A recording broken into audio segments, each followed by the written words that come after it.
Hi, Leong Kok Wing here, Malaysian Stormwater Organization founding member, MySciTech instructor. I'd like to talk about something that's very pressing today and is titled The Case of Equatorial Rainforest Region, Erosion Sediment Control and Sea Level Rises. The purpose of this presentation is to create awareness of Equatorial Rainforest region, its significance and challenges. Equatorial rainforest challenges in human practices as far as construction, sediment erosion control measures. Equatorial rainforest challenges naturally, the climate, the soils, the terrain, and also natural disasters of flood, fire, and drought. And fourthly, why and how equatorial rainforest sediment and erosion control best practices can affect reduction of additional sea level rises, and reduction in global climate change. As you're aware, Malaysia shares common traits with countries around the equator, longest distance around the world at 40,075 kilometers. Together, our rainforests help convert the world's carbon dioxide to oxygen. However, this process has been reversed recently due to massive deforestation and development activities, perhaps with very little erosion sediment control or best practices. We share high rainfall, 2,000 to 3,500 millimeters per year, which is about 14, 15 feet of rainfall a year.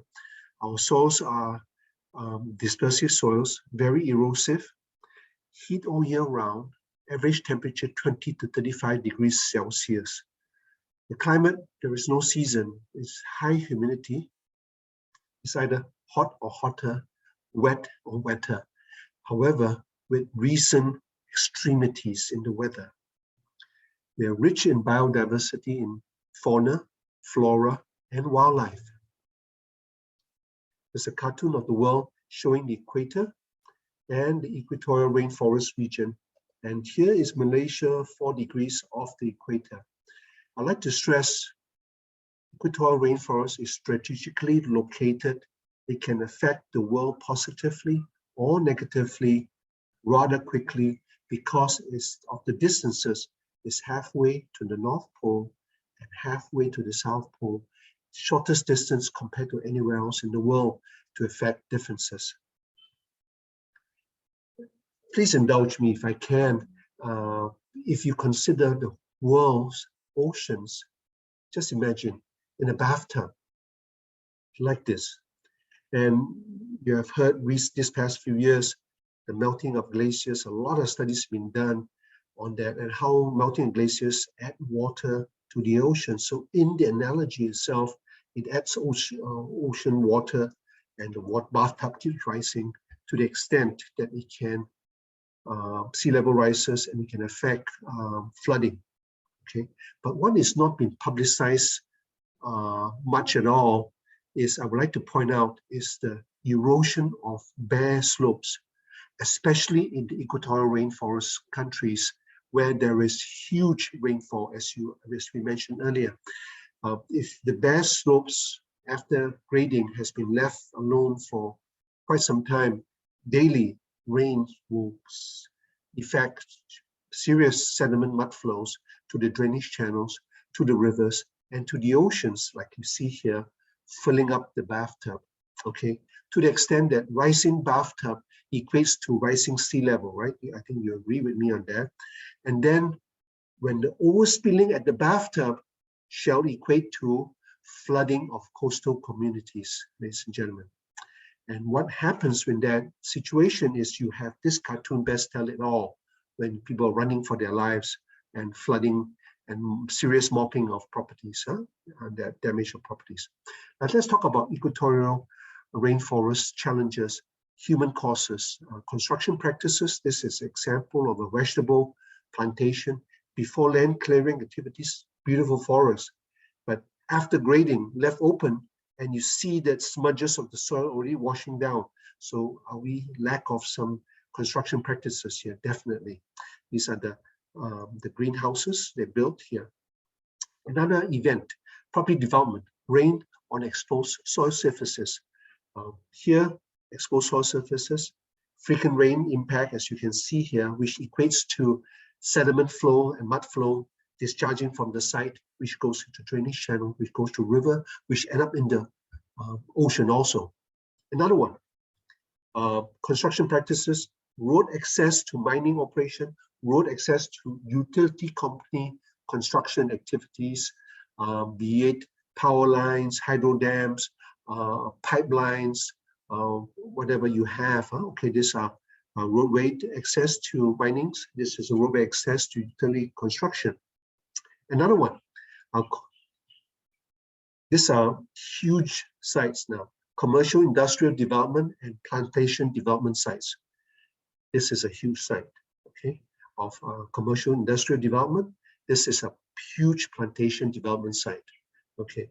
Now, I did some rough estimates, okay, bear with me. Soil estimates for 500 acres when left bare for 1 year, okay, and we would use calculations on rills, gullies, and sheet erosion, can discharge up to 600,000 meter cube of sediment, or equates to 1 million metric tons of sediment flow, which equates to roughly 80,000 plus trucks removing sediment for 1 year. Now, is this significant? And the answer is absolutely yes. Why? Because this is just one example of a 500-acre site. There are millions of sites in the Equatorial Rainforest countries right now that has these challenges going on daily, and compounded with the daily rainfall or alternate rainfall daily. Huh?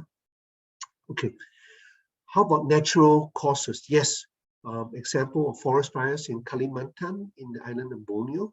This is Sarawak. And as a result, there's huge deforestation because fire burns everything, all the vegetation, right?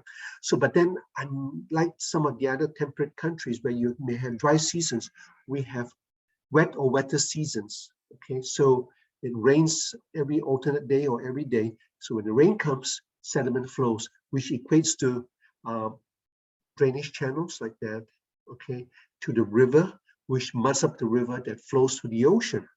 So would you not agree with me that therefore proper erosion sediment control plan designed correctly with matching best management practices and proper installation and inspection can and will reduce sediment to rivers and reduce sediment to oceans, therefore, which equates to reduction of additional sea level rises, right? Okay, because you are lessening the additional of that sediment into the pool of water, which will equate to reduction of additional sediment to ocean waters, this discussed, equating to reduction of suffocation of aquatic lives, corals, and ocean water quality. If we can just reduce that sediment, and you can save so much on that, and that would reduce the ocean heat sink ability, which will definitely reduce additional global climate change. Okay, that's how I equate that. Now, aerial photograph of a estuary. This is the soil journey ends here, and coincidentally, ocean silt trap of pollution starts here.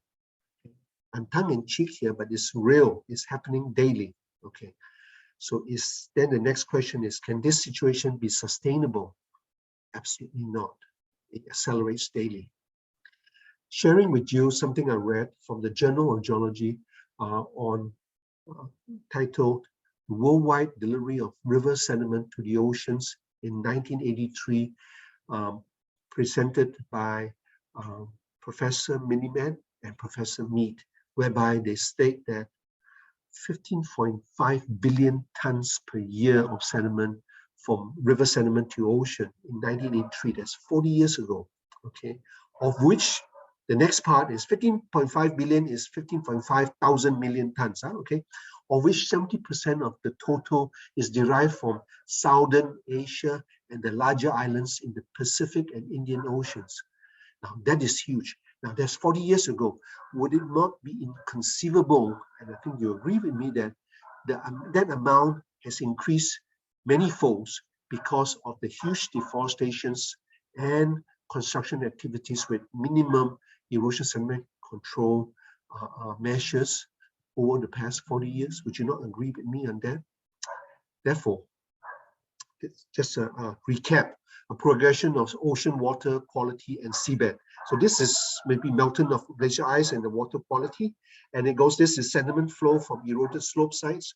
And this is the migration of sediment flow to the ocean. Now, this is water on the ocean floor. You can see the sediment at the bottom, the seabed. But when the layer of this brown stuff goes on and goes on top of it, another layer goes on top of it. Now, that is building up as we go along, as we speak daily, okay, on that. Now, this is where the scary part comes in, and I need to bring your attention to. So for my analogy of the world's oceans in a bathtub, which is here, you see the photograph here, to the world's ocean in a giant silt trap where the waters are unsafe to swim or for aquatic lives with pollution. Ladies and gentlemen, okay, it's happening daily. So what has been said by UN Secretary General Antonio Guterres last year is that, can we break the spiral of code red to humanity? Okay, and my two bits is that our goal should be, can we slow down the oceans from becoming a giant silt trap of rubbish?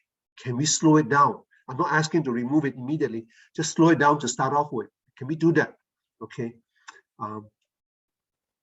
Way forward, please consider, okay, with the foundation of erosion and sediment control knowledge built over the years from temperate climate countries, our colleagues from there, from the engineers, professors, the researchers, and the scientists, certified, we have that knowledge, but it's from temperate countries. Can we not leapfrog to research and develop a set of construction best practices written specifically for equatorial rainforest climate and environment, perhaps with the help of our colleagues from temperate countries for their guidances on that, okay? But in our climate, okay?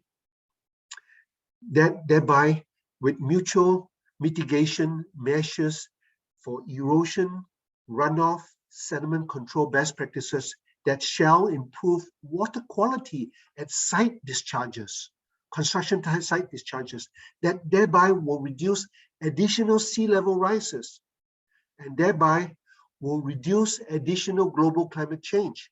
We are going to slow it down by doing that. I think I made the point clear on that, okay? It equates that there are more to it. Yes, I agree with you, but it's very clear. So way forward, ladies and gentlemen, can we consider establishing an equatorial rainforest region, a one-stop center whereby to conduct local erosion sediment control plan with BMPs, research, field tested, and knowledge disseminated across the board to all engineers, all designers, ESCB designers, so that everyone is on the same page, ladies and gentlemen. This is I download this photograph of COP26 in Glasgow last year, whereby the young generation are asking awareness, action plan, and immediate action. And I think Newsweek front page last month said it all, from Prince of Wales, Prince Charles said, our children are judging us. Thank you, ladies and gentlemen, for bearing with me for this past 12 minutes. Let's give it a try. Let's do our best, give it a try. Can we slow it down? Let's work on this a little bit. I thank you so much for your patience and your endeavor. Thank you.